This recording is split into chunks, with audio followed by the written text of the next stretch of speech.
ወወልድ ወመንፈስ ቅዱስ አሐዱ አምላክ አሜን።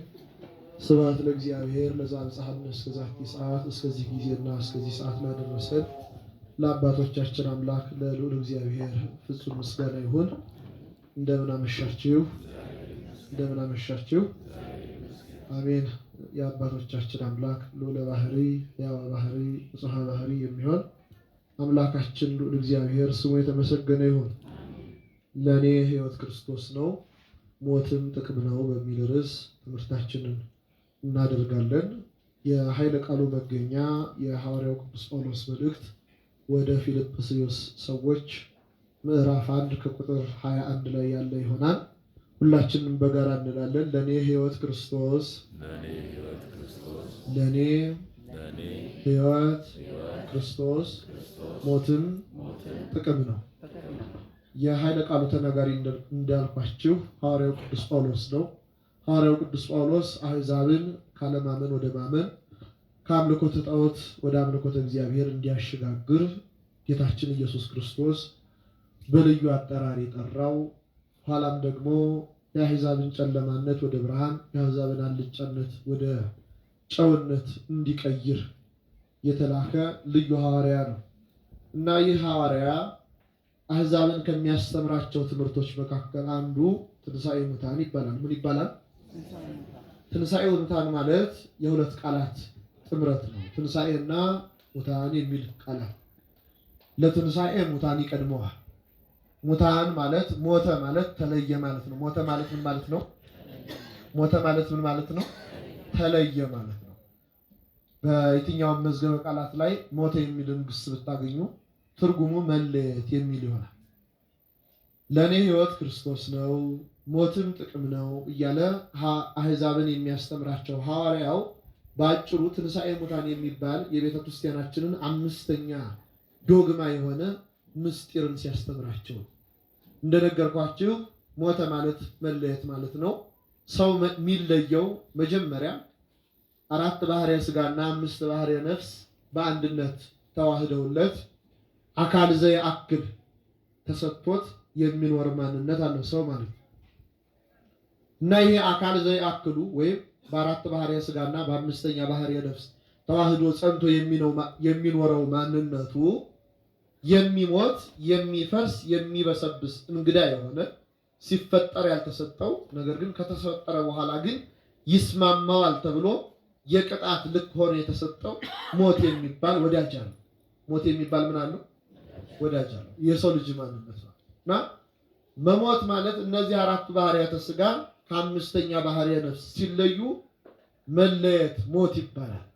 ነፍስ ወደ ፈጣሪዋ ስትሄድ፣ ደማዊት ነፍስ በምድር ስትቀር፣ 4 ባህርያተ ሥጋ ማለትም አፈር፣ ውሃ፣ እሳት፣ ነፋስ የተባሉ እነዚህ 4 ባህርያተ ሥጋዎች እየቅላቸው ለየብቻቸው ሕይወታቸውን ሲቀጥሉ ይሄ ምን ይባላል? ሞት ይባላል ብለው ተናግረዋል በትርጉም። ሁለተኛ ሞት ማለት ሰው ከኖረበት ከቤቱ ሲወጣ ምናልባት ከተማረበት፣ ከተዳረበት፣ ከተኳለበት፣ ከዳረበት፣ ከኳለበት ክፉን መልካሙን ካየበት ቤት፣ ዘመድ፣ አካባቢ፣ ቀይ ተለይቶ በድን ሆኖ በሰዎች ትከሻ ላይ ተይዞ በሳጥን ገብቶ ያ ማንነት ወደ መቀበሪያ ስፍራው ሲሄድ እየተለየ ነውና የሚሄደው ይሄ ሰው ምናል ይባላል? ሞተ። ሁለተኛው ሞተ ማለት ይሄ።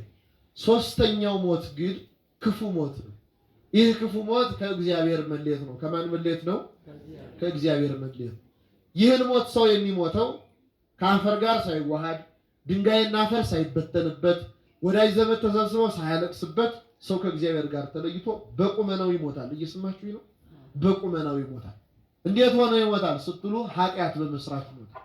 ከእግዚአብሔር ይለያል። ኃጢአትን በመስራቱ ከእግዚአብሔር ይለያል ማለት ምን ማለት ነው አልኳችሁ? ይሞታል ማለት። ስለዚህ በምድር እየተንቀሳቀሰ በኃጢአት አድፎ ጎስቁሎ በንስሐ ባለመመላለሱ ምክንያት ሰው ይሞታል ማለት ነው። ሶስተኛው ሞት ይሄ። ስለዚህ ትንሣኤ ሙታን የሚል ቃል የሁለት ቃላት ጥምረት ነው ስንል ሙታን ማለት በብዙ ነው። ብዙ ሟቾች የብዙ ሟቾችን ቁጥር የሚያሳይ ቢሆንም የቃሉ ትርጉም ግን ቀጥተኛ ትርጉሙ ግን መፍረስ መበስበስ ማለት ነው ብለው መተርጉም ያስቀምጣል።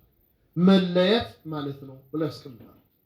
ትንሣኤ ማለት ተንሥአ ከሚል ግስ የተገኘ ነው። ቀጥተኛ ትርጉሙም ተነሳ ማለት ነው። ትንሣኤ ማለት መነሳት ማለት ነው። ምን ማለት ነው? መነሳት ማለት ነው። የሰው ልጅ ሕይወት አሁን ለኔ ሕይወት ክርስቶስ ነኝ ሞትም ጥቅም ነው የሚለውን ቃል ብቻ ነው የምናብራራው። ወደ ሌላ ሐሳብ ውስጥ አንገባ። ለኔ ማን ክርስቶስ ምኔ ነው? ሕይወት ነው። ሞትም ምንድነው? ጥቅም ነው የሚል ኃይለ ቃል ነው። ስለዚህ ሕይወት የሚለውን መተርጉማን ሶስት አይነት ሕይወት አለ ብለው ይተረጉማሉ። ስንት አይነት ሕይወት አለ? ሶስት አይነት ሕይወት አለ። የመጀመሪያው ሕይወት እንስሳዊ ሕይወት ነው። ምናዊ ሕይወት ነው? እንስሳዊ ሕይወት ነው። ሁለተኛው ሕይወት መልአካዊ ሕይወት ነው። ሶስተኛው ሕይወት ሰብአዊ ሕይወት ነው።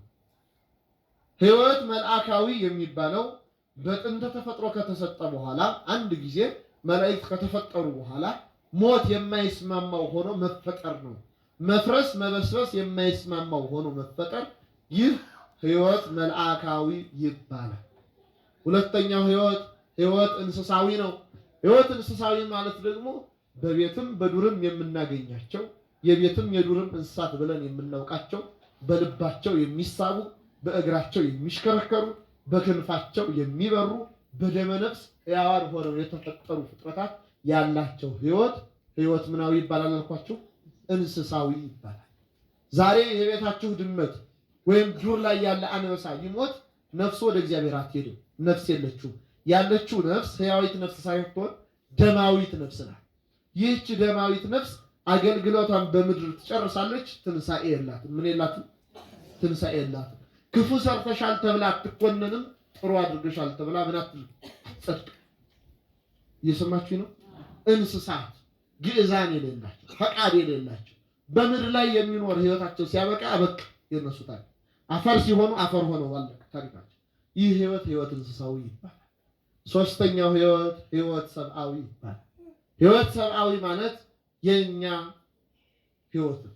የኔና የእናንተ ሕይወት ነው። በዚህ በሕይወት ሰብአዊ የሰው ልጅ አስቀድሞ በጥንተ ተፈጥሮ የተሰጠውን ሕይወት በሞት ይወሰድበታል፣ ይነጠቃል። በሞት ከተነጠቀ በኋላ ደግሞ በትንሣኤ ይመለስለታል። በምን ይመለስለታል? በትንሣኤ ይመለስለታል። ለኔ ሕይወት ክርስቶስ ነው ሲል ሐዋርያው ቅዱስ ጳውሎስ ከመፍረስ ከመበስበስ ክርስቶስ ይታደገኛል እያለ አይደለም። እየሰማችሁ ነው? ይታደገኛል እያለ የሰው ልጅ ማንነት ሁሉ ይሞታል። ልበ አምላክ ቅዱስ ዳዊት በመዝሙር ሲናገር መኑ ሰብ ዘያሐዩ ወኢይሬአ ለሞት፣ ሰው ሆኖ ሞትን የማያይ ማን ነው እያለ ይናገር። ሁላችንም እንሞታለን። ክርስቶስ የኛን መፍረስ መበስበስ አይታደግም ስንል ሳይችል ቀርቶ ሳይሆን ትእዛዛችን ቅጣታችን ስለሆነ ነው። እየሰማችሁ ነው? ቅጣታችን ስለሆነ ነው የምንሞትበት ምክንያት ሞት በእኛ ላይ ወደነው ወደ ራሳችን ያመጣው ጓደኛ ወዳጃችን አድርገን ስላቀላቀለው ነው ከሕይወታችን ጋር።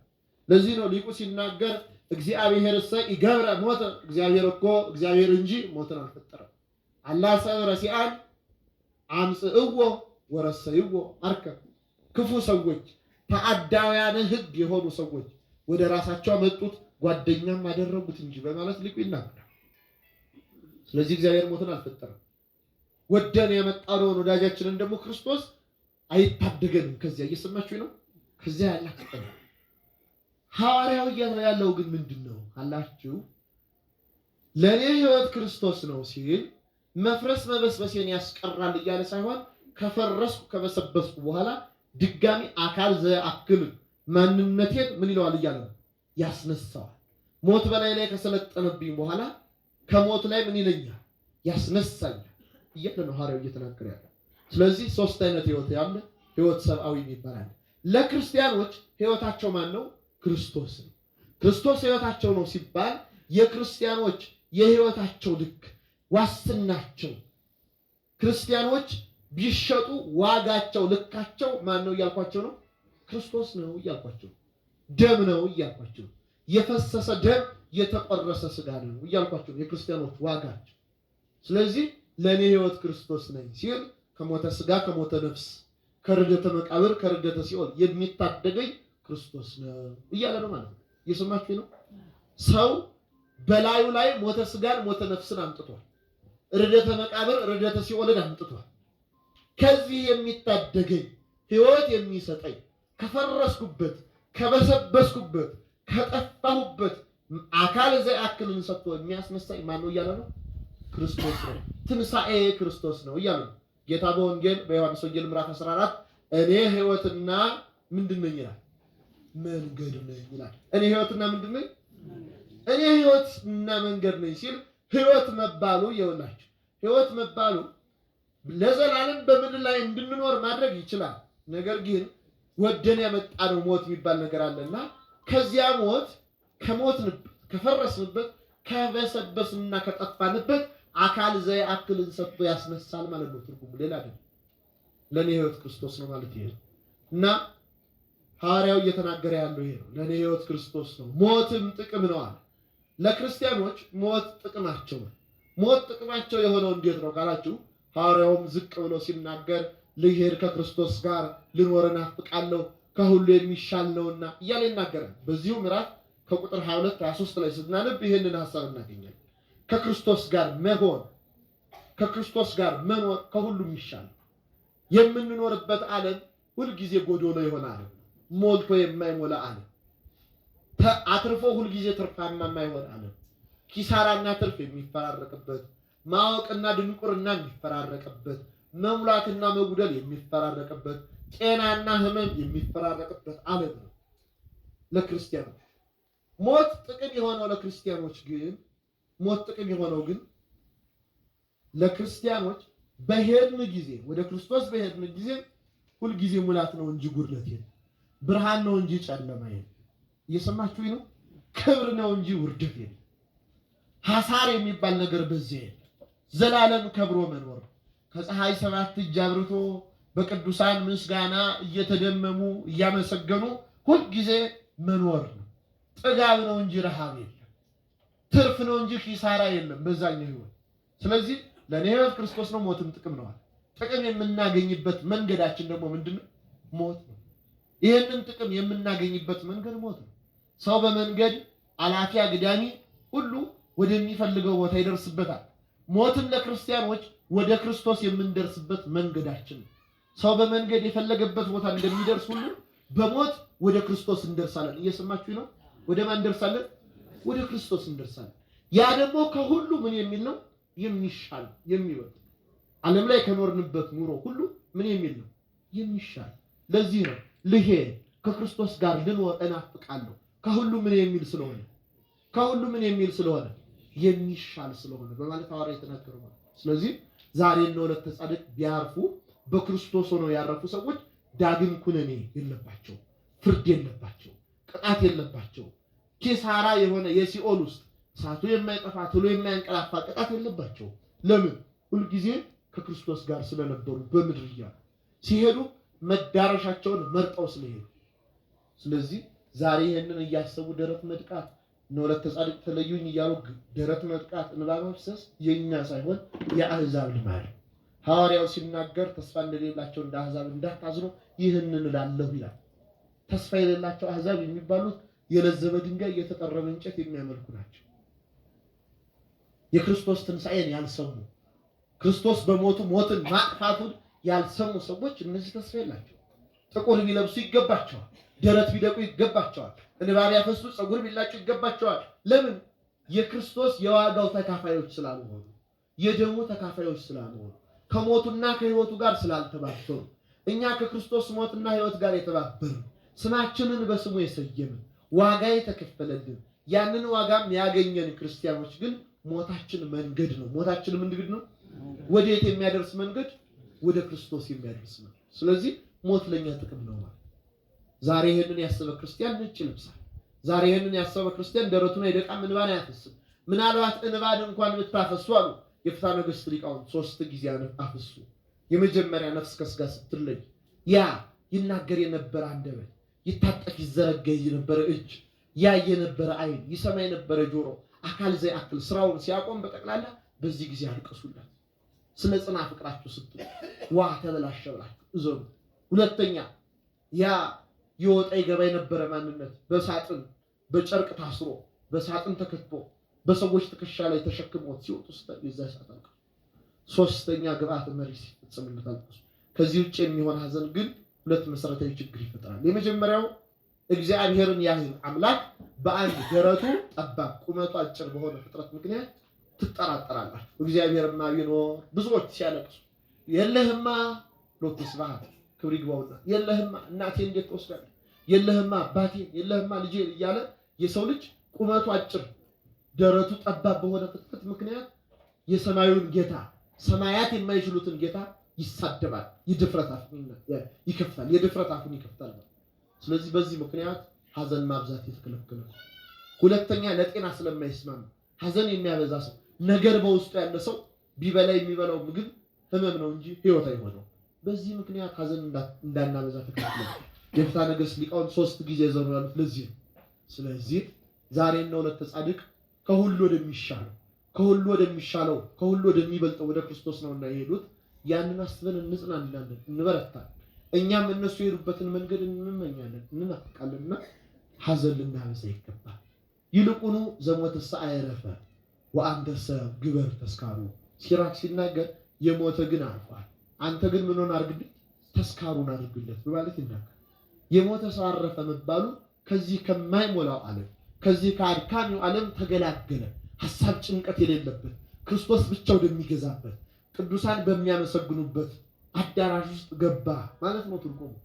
አንተ ተስካሩን አውጣለት ማለት ደግሞ ከሞተበት ዕለት ጀምሮ ዳዊት አስደግምለት። ዳዊት በመዝሙረ ዳዊት ጸሎት ስሙን አስጠራለት፣ አሳስበው። ለምን እንኳን እኛ ክርስቲያኖች በሲኦል ጓሮ የወደቁ ነፍሳት ራሱ በዓለም ላይ ስላሉ በኃጢአት ስለተጨማለቁ ዘመዶቻቸው ይለምናሉ። የአልዓዛርና የነዌን ታሪክ ማንበብ ለዚህ በቂ ነው። ስለዚህ እኛ ደግሞ በምድር ሆነ ምናልባት ክርስቶስ ሆይ ከሰው ጉድለት ካንተ ምሕረት አይታጠምና ከወንድማችን ከእህታችን ከአባታችን ከእናታችን የጎደለ ቢኖር አንተ እባክህ በምሕረት አይነት ምን በል ተመልከት ብለን ጽና ፍቅራችንን እንገልጻለን። መውደዳችንን መልካም ሰው ሲወድ ነው መልካም የሚመኘው፣ መልካም ምኞታችንን እንገልጻለን ማለት ነው በምድር ሆነ። ሌላ በስማቸው ለተራበ እናበላለን፣ ለተጠማ እናጠጣለን፣ ለታረዘ እናለብሳለን። እንዲህ እንሆናለን። በእነሱ ምክንያት እኛም እነሱንም እኛንም ራሳችንን እንጠቅማለን ማለት ነው። ከዚህ የዘለለ ግን ከኛ ከክርስቲያኖች አይጠበቅም ማለት ነው። የሞቱትን የእናታችንን የወለተ ጻድቅን ነፍሳቸውን ይማርልን። አሁን በ3ኛው ቀን ዛሬ ሰለስታቸው ነው። በ7ኛው ቀን ስማቸውን አስጠሩ፣ ቁርባን አስቆርቡላቸው፣ ለነዳያን መጽውት አላቸው። በነዳያን በእሳቸው ስም ለነዳያን ለተራቡ ሰዎች አሉላቸው፣ ለተጠሙ አጠጡላቸው፣ ለታረዙ አልብሱላቸው። በስማቸው በ12ታቸው እየቆጠራችሁ ቀኖች እየቆጠራችሁ በንስሐ አባታችሁ አማካኝነት ያንን ቀን እያሰባችሁ የእናታችሁ ምርቃት እንዲደርሳችሁ የእናንተ ደግሞ ምግባር ትሩፋት ለልጅ ልጅ እንዲደርስላችሁ ይህንን መንፈሳዊ ኦርቶዶክሳዊ ትውፊት ሳትተው ልታስቀጥሉ ይገባል ማለት ነው። የእናታችንን ነፍስ ይማርልን፣ ሐዘንን ከልባችሁ እንባን ከዓይናችሁ ያርቅልን፣ ቤተሰቡን ከዳግም ሐዘን ይሰውርልን። በዚህ ድንኳን ውስጥ ተሰብስባችሁ ባልንጀርነት ፍቅር አገብሯችሁ መጣችሁ እነዚህን ወዳጆቻችሁን ዘመዶቻችሁን አይዟችሁ ከጎናችሁ ነን ያላችሁ ሁሉ እግዚአብሔር ከጎናችሁ ይሁናችሁ። በስብሐት ለእግዚአብሔር። ይቆየን። ደህና ነፍስ ይማር።